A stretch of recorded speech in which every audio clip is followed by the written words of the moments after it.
Shalom saudaraku, kembali di dalam program Truth Reflection hari ini. Saudaraku, ketika seseorang mengikut Yesus, maka sebenarnya ia tidak bisa lagi menjalani kehidupan yang wajar. Sebab fokus dan orientasi hidupnya bukan hanya sedikit berubah ketika mengikut Yesus, tetapi harus berubah secara total ketika mengikut Yesus. Di dalam Lukas 5 ayat 36-39, Tuhan Yesus memaparkan sebuah perumpamaan mengenai mengoyakkan secarik kain dari baju baru untuk menambal baju tua yang robek. Itu merupakan tindakan yang bodoh. Sebab baju yang lama pasti terkoyak karena baju yang baru. Mestinya baju yang tua itu dibuang saja dan digantikan dengan baju yang baru. Tetapi ini bukan sesuatu yang mudah. Sebab baju yang lama sudah terbiasa dan nyaman dipakai. Di dalam perumpamaan ini, baju baru bisa menunjuk kepada Injil, firman Allah. Orang percaya tidak boleh hanya mengambil beberapa hal di dalam Injil yang dipandang tidak mengganggu zona nyamannya. Sementara itu, mereka masih tetap mengenakan cara berpikir, gaya hidup yang masih lama.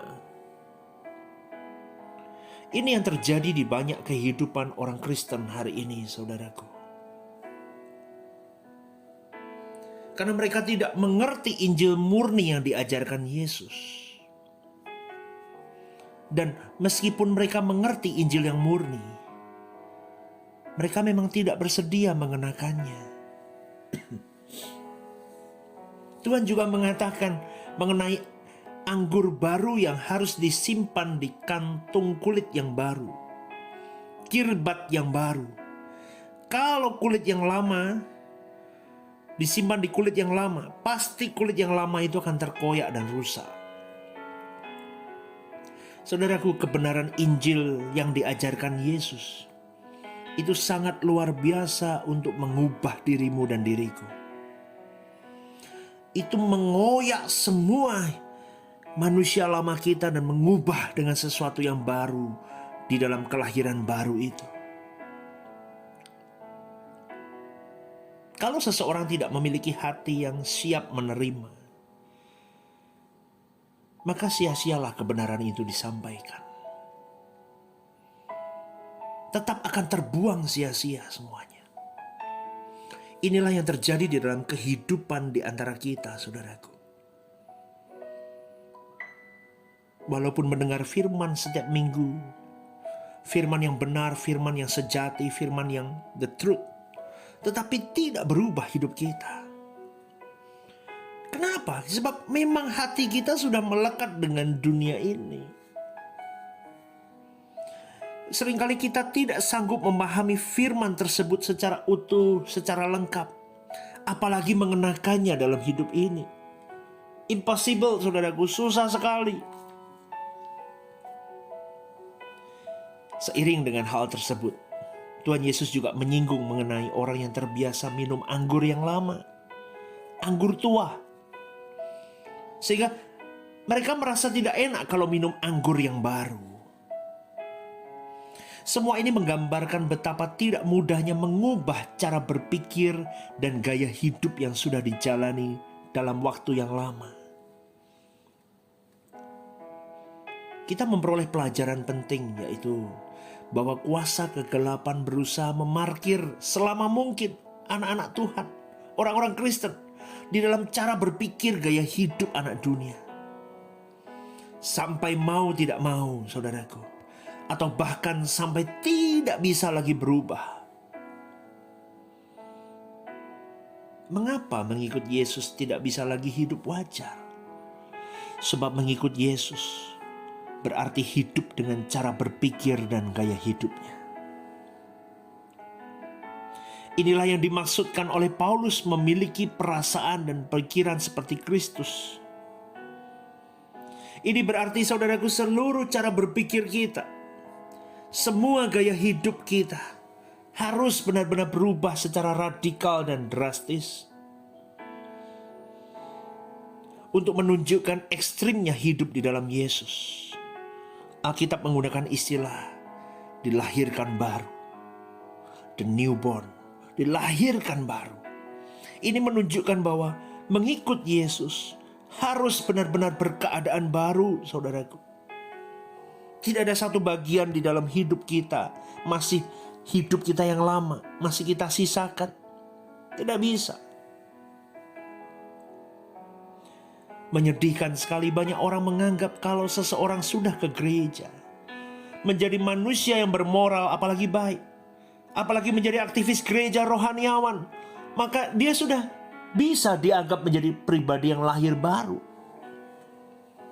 Pada umumnya, orang-orang Kristen yang sudah pergi ke gereja, mereka merasa bahwa dirinya sudah lahir baru. Itu banyak sekali, saudaraku. Ini sebenarnya sebuah penyesatan dan kebodohan. Penyesatan yang memarkirkan jemaat masih di dunia ini, tetapi membuat jemaat berpikir bahwa mereka parkir di surga. Ini praktik-praktik yang kurang ajar, saudaraku. Yang penting jemaatku banyak. Yang penting persembahanku masuk.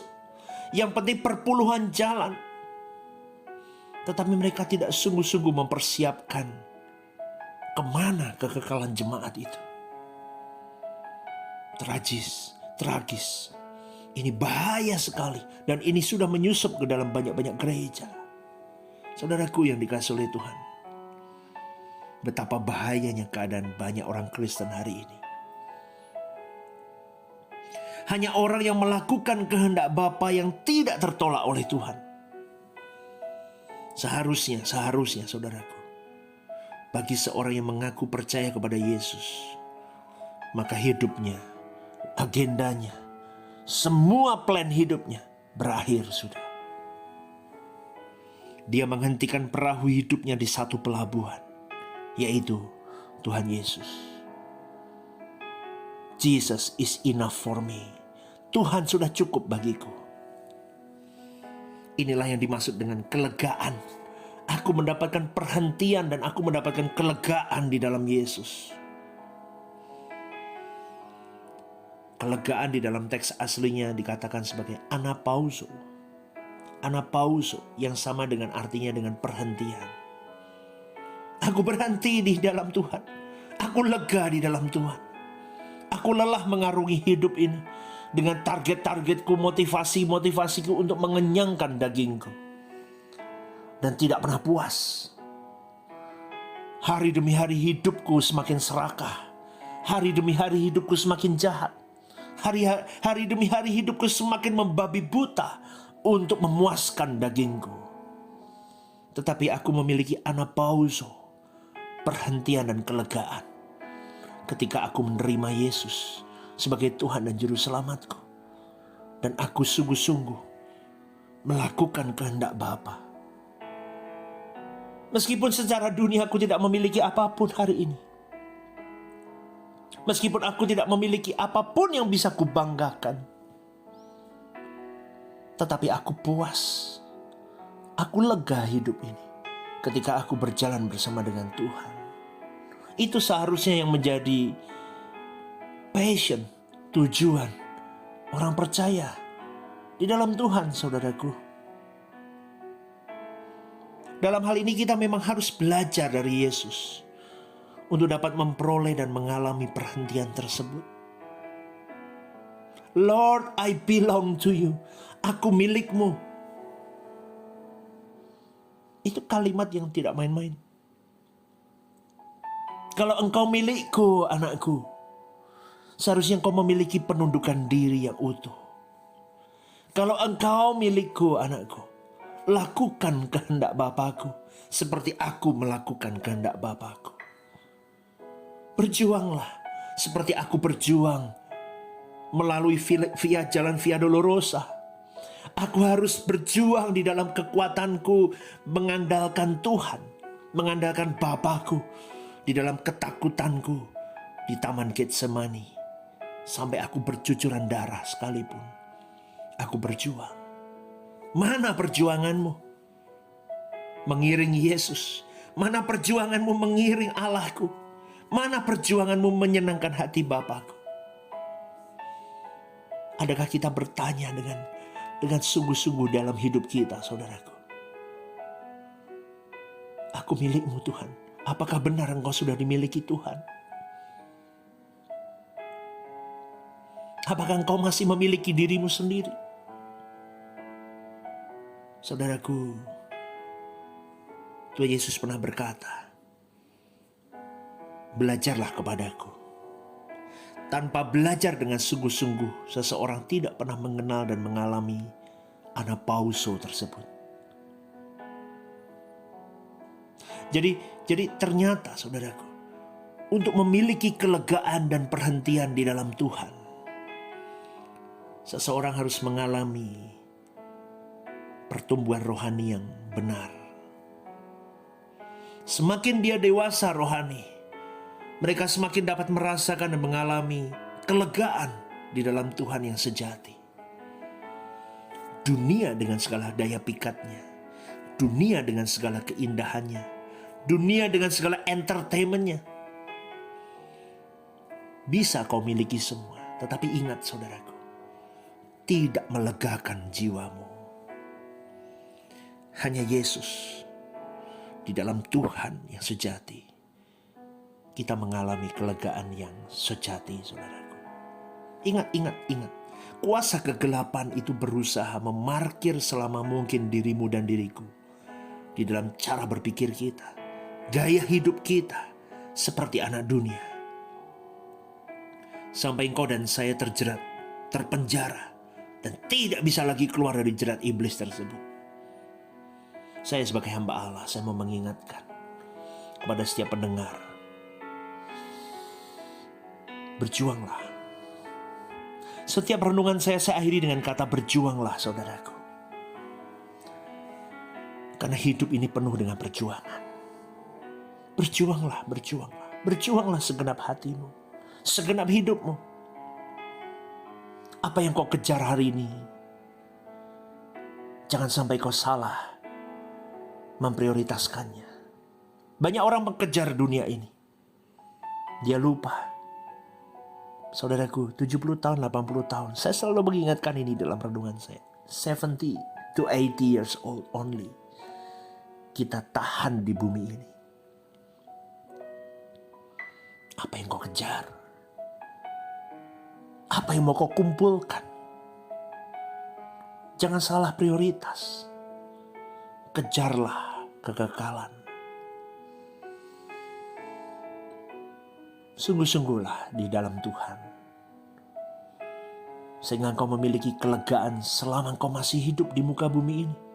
Dengan segala keporak-porandaan hidupmu mungkin, masalah bertubi-tubi, tidak kunjung usai. Kau harus berjuang, kau harus bertanding dalam hidup ini. It's okay, berjuanglah.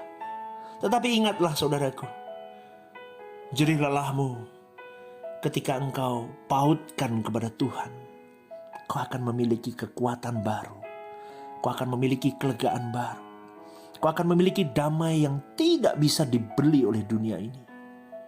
Dan percayalah, disitulah kau bisa katakan, aku menemukan Tuhan yang sejati. Aku memiliki Tuhan yang sejati dalam hidupku. Sampai hari ini aku masih bisa berdiri. Aku masih bisa tersenyum. Aku masih bisa melakukan banyak hal. Itu karena hidupku sudah dicengkram dan diperalat oleh Tuhanku. Mari kita masuk dalam doa. Bapakku, terima kasih. Kami mau memiliki perhentian di dalam Tuhan. Kami mau memiliki kelegaan di dalam Tuhan. Kami mau belajar kepada Yesus, Putramu yang tunggal, untuk kami terus menjadi pribadi yang bisa melakukan kehendak Bapa secara tepat. Secara tepat. Sehingga Engkau berkenan dengan hidup kami. Kami mau berjuang Bapakku. Terima kasih untuk kasih-Mu yang begitu luar biasa. Terima kasih untuk kasih-Mu yang begitu luar biasa dalam hidup kami. Terima kasih untuk kami diingatkan melalui renungan ini. Kami memberi yang terbaik yang bisa kami beri selama kami hidup. Di dalam nama Tuhan Yesus, kami alaskan doa kami ini. Amin. Salam semangat saudaraku. Salam langit baru, bumi baru. Kita berjuang bersama. Kita senangkan hati Tuhan kita. Haleluya, haleluya. Sola Gracia. Jesus bless you.